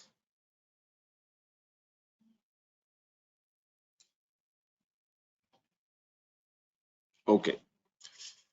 Donc, la vanne d'équilibrage était une idée de Tour en Agenturer en 1953. Comme ils ont vu que les installations ont les résultats comme ça, donc des surdébits à cause des DP, donc en fait l'eau qui choisit le chemin le plus facile. Ils ont dit on va créer des delta P, des extra DP locaux pour ajuster les résistances, pour obtenir le débit requis. Donc, la vanne d'équilibrage, c'est en fait une résistance hydraulique ajustable avec possibilité de mesure. C'était une idée de Tour en Agenturer et avec le premier brevet en 1962. Si on regarde l'évolution, donc 1952, la première vanne d'équilibrage du monde. Donc, MBV, ça veut dire Manual Balancing Valve. Et à ce moment-là, c'était que 360 degrés et sans possibilité de mesurer. En 1973, donc 16 années plus tard, la première vanne d'équilibrage avec des points de mesure. Donc là, vous voyez déjà les points de mesure. Donc là, il y avait moyen de mesurer le dP. 1981, au lieu de 360 degrés comme pré-réglage, maintenant, comme vous savez, comme vous connaissez à aujourd'hui, 4 tours possibles, donc multiple turns. 1986, digital, donc, comme on connaît à aujourd'hui. En 1990, avec auto-étanche, donc des prises de pression auto-étanches. Avant, c'était avec des petites vannes là. Et maintenant, à partir de 90 ou 90, auto-étanche, donc beaucoup plus secure ou safe. 1994, ils ont ajouté un ressort. Et en 1993, parce que avant, toutes les installations étaient à débit constant, ou presque à débit constant, comme les chaudières, les circulateurs ou les vannes thermostatiques, ils étaient modulaires ou modulantes. On voyait des nouvelles installations, des installations avec débit variable. Débit variable, donc pression différentielle variable, donc on doit avoir une vanne pour résoudre les problèmes de variance de dP. Donc là, en 1993, le STAP. CBI en 98, 2000, le STAP, comme on connaît aujourd'hui. TBVC, vanne de régulation et d'équilibrage. Le STAP dans de grandes mesures. STAV, on n'en voit pas souvent. Et des autres évolutions jusqu'au niveau des vannes d'équilibrage et réglage avec régulation dP jusqu'au modulateur TA compacté et modulateur comme on connaît aujourd'hui. Donc, on va regarder les sélections et dimensionnement d'une vanne d'équilibrage. Et là, vous voyez qu'on a les nouvelles vannes depuis l'année passée. Non, ça fait déjà 2 années. Avec le capuchon orange, le manet orange. Avant, c'était Bordeaux et ça va rechanger en Bordeaux. Comme ça, vous savez. Les STAF SG aussi dans les petites dimensions avec bride. STAF SG, la version en bronze et la version en inox, le BVS. STAD 4 tours, donc orange, comme je dis, STAF 65 jusqu'à 150, 8 tours et 22 tours jusqu'au DN 400. Comme je dis, on a une caractéristique de la vanne qui n'a rien à voir avec le EQM maintenant, mais c'est pour obtenir un réglage précis. Donc, une bonne vanne d'équilibrage dispose d'un clapet conique pour avoir cette courbe-là. Et on va comparer ça avec d'autres vannes. Donc là, vous voyez ce qu'on veut ou le niveau qu'on doit obtenir pour avoir un bon équilibrage. On a l'ouverture de la vanne, on a le rapport entre dB et dB max. Et là, vous voyez, ça c'était ou ce serait parfait. Et avec la ligne de l'STAD, on est presque sur cette ligne-là. Maintenant, par exemple, un van papillon, c'est celui-là. Donc, il va pas rester fermé, mais il va pas donner beaucoup de débit jusqu'à 30% de son ouverture. Et après ça, il est presque à 90% du débit total dans une région de 10%. Donc, seulement pour vous expliquer, pour vous montrer que équilibrer avec une vanne papillon, une vanne à billes, n'est pas possible, n'est presque pas possible. C'est pour ça qu'on a un clapet conique, comme dit ici. Donc, les exigences, réglage facile et précis, oui, mémoire mécanique, grande plage de réglage, ça a de l'importance, lecture de position facile et possibilité de mesurer la pression différentielle, le débit et la température. Maintenant, pour clôturer le webinaire d'aujourd'hui, comment dimensionner une vanne d'équilibrage? Il y a en fait deux façons, il y a deux différences.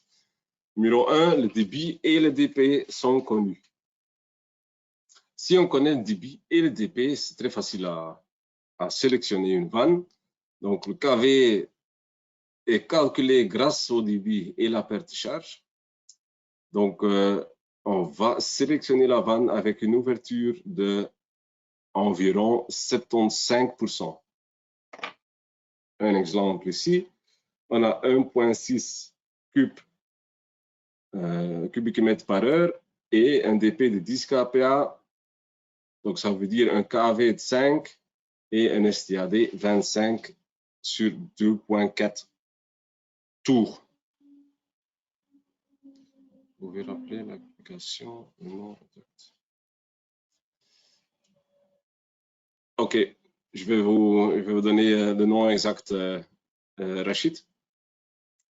Donc, si on fait ça avec une carte comme ça, c'est beaucoup plus visuel, ça. Maintenant, on a High Tools pour sélectionner, mais pour moi, c'est plus visuel si on fait comme ça. On va d'abord chercher le 1,6 cube sur la côté haute ici. Donc, on a en gris, on a les quantités en litres par heure, les débits en litres par heure, et en blanc, on a les débits en cubic mètre par heure. Donc, le 1,6 va être là. 1,6 cube. OK. Et on va tourner la carte jusqu'au moment qu'on a 10 kPa en face de 1,6. Donc, c'est ça qu'on fait. On tourne la carte et on a le 10 kPa en face de 1,6 kPa. Et maintenant, si on regarde là, on a les valeurs DN des vannes et on a les pré-réglages, les positions de réglage.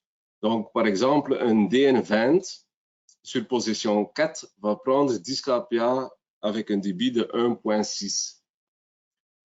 Maintenant, on n'est pas à 75%. Donc, on va choisir le DN25. Et le DN25 sur position 2,5 prend 10 kPa avec 1,6 cube.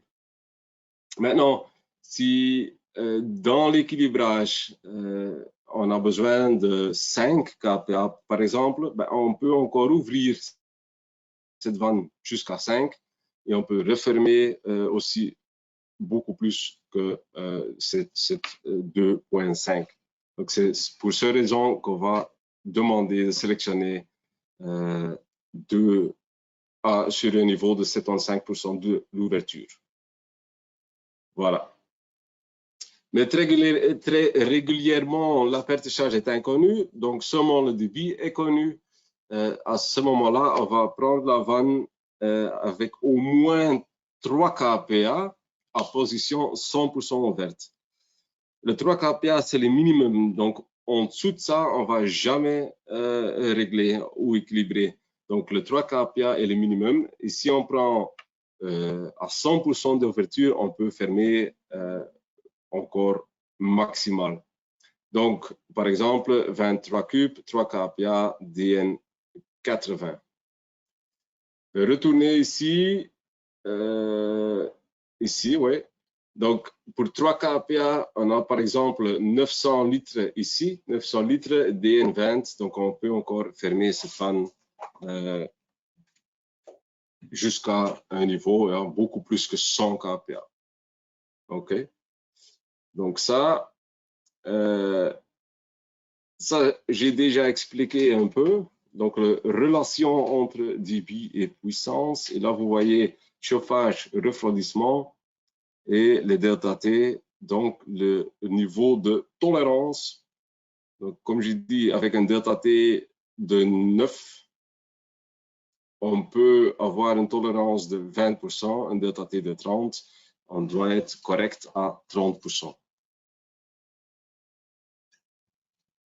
Alors, juste pour rappeler ça, si vous utilisez HiTools, HiTools va vous donner la vanne avec 3 kPa. Et HiTools, je ne sais pas si je peux écrire. Non.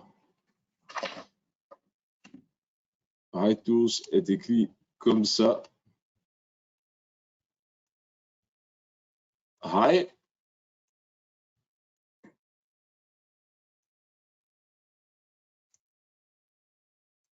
C'était une question, donc voilà. HiTools, retrouvable, smartphone, Android ou Apple, n'importe. Ok, Rachid? Voilà. Je vais effacer.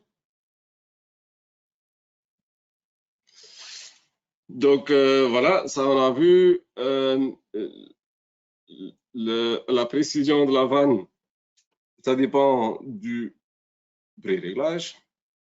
Donc, précision totale de la mesure dépend de précision de la vanne et précision du mesureur. Donc, là, on est beaucoup plus correct entre 2 et 4 qu'au 0,5 par exemple. Mais ça, c'est le courbe pour un ancien STAD, STAD étoile, maintenant à un maximum de déviation de 10%. OK. Voilà, montage des vannes d'équilibre après la courbe, derrière la courbe 5 fois diamètre du tuyau et 2 fois avant. Il faut monter dans la bonne direction. Pourquoi, si la vanne n'est pas montée dans la bonne direction, ben, cet écart-là, le 10%, va jusqu'à 20%. Donc, ça a une influence sur la mesure.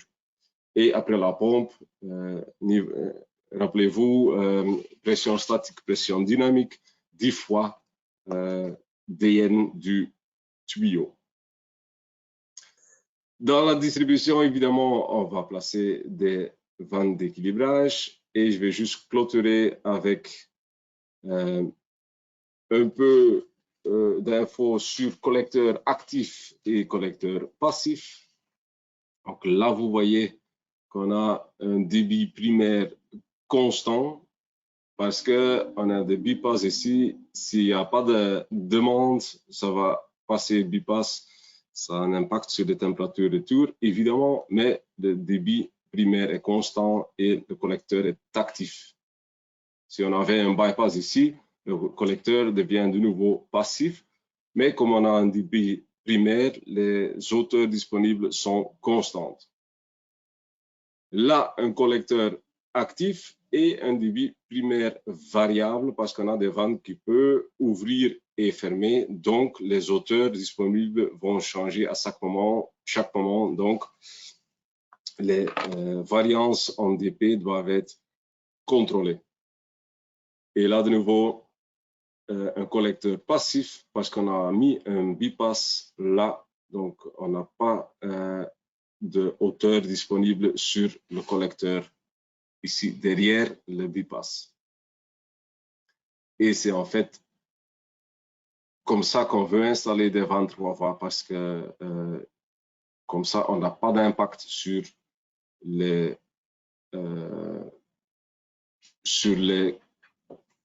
pompes secondaires. Voilà, on est 12h moins 5. Je vais juste regarder les demandes.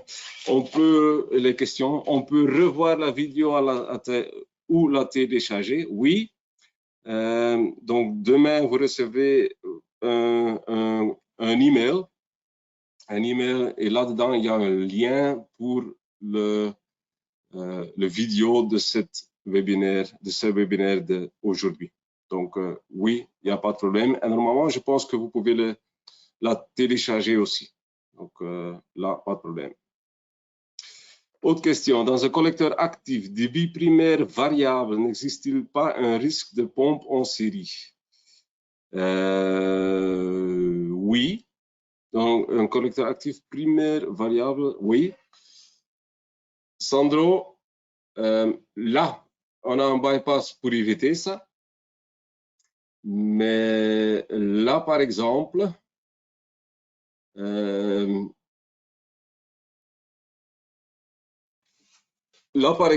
on a ici le bypass et c'est pour ça que j'ai dit le bypass doit être un point neutre, en fait, un point zéro dans l'installation. Et c'est pour ça que vous ne pouvez pas mettre de la résistance dans le bypass là. Si vous mettez une vanne papillon et fermez un peu, là, vous créez une perte de charge.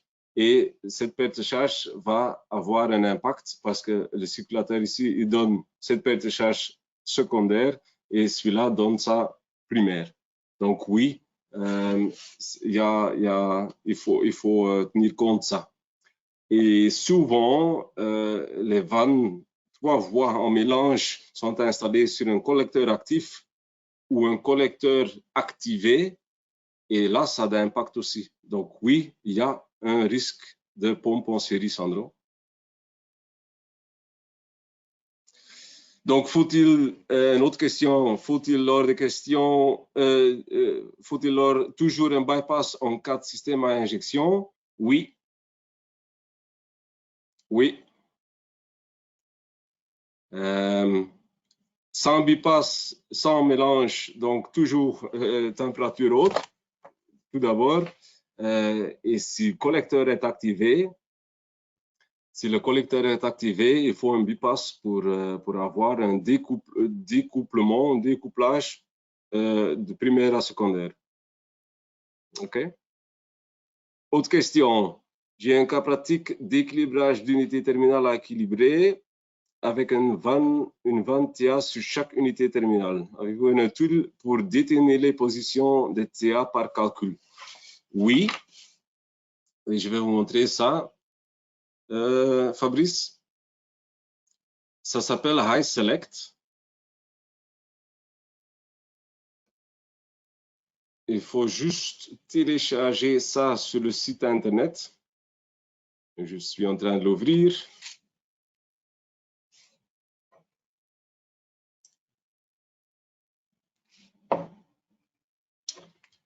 Deux secondes, s'il vous plaît.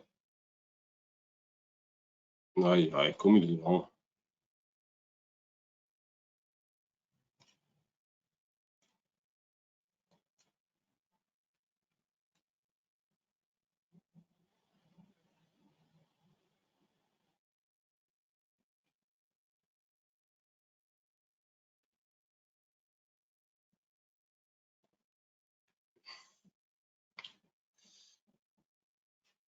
Ja, on y est.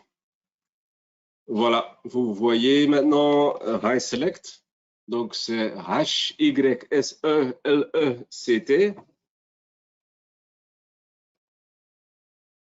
Et là, en fait, je peux... Donc, ça, vous pouvez télécharger facilement sur le site web. La première fois que vous cliquez celui-là, vous recevrez un code. Et il faut m'envoyer ce code-là et moi, je reviens avec un autre code et comme ça, cette fonction est débloquée. Ça ne coûte rien, mais c'est un peu, oui, on peut contrôler ça, on veut contrôler ça un peu. Mais maintenant, je peux ajouter, attends, je vais mettre en français. Je ne vais pas mettre en français parce que autrement, ça dure de nouveau 5 minutes. Donc là, je peux ajouter un circuit. Je prends un circuit avec un circulateur. Par exemple,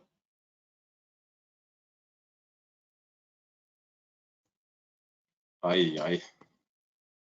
Voilà.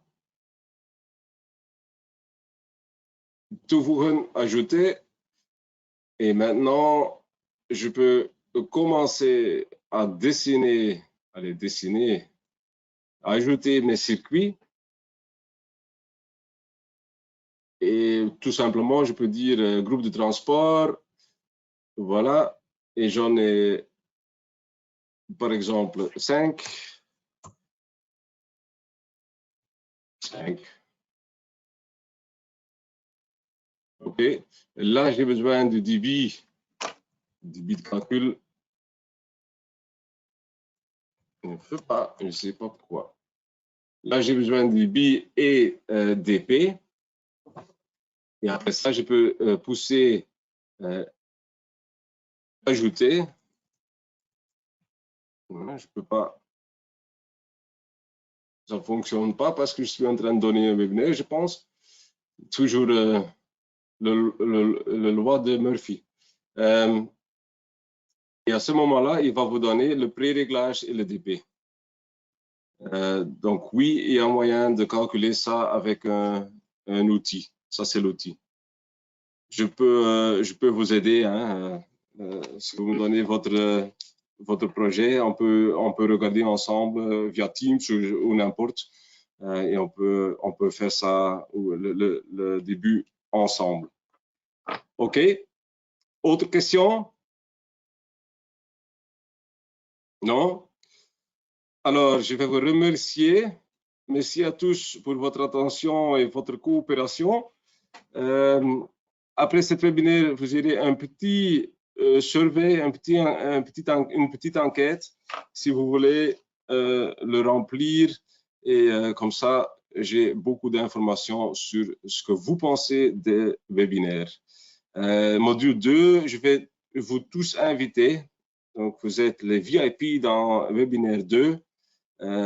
Et je vais tous vous inviter après cet webinaire. Ça va être au plus tard fin de cette semaine. Right? Merci à vous et à la prochaine.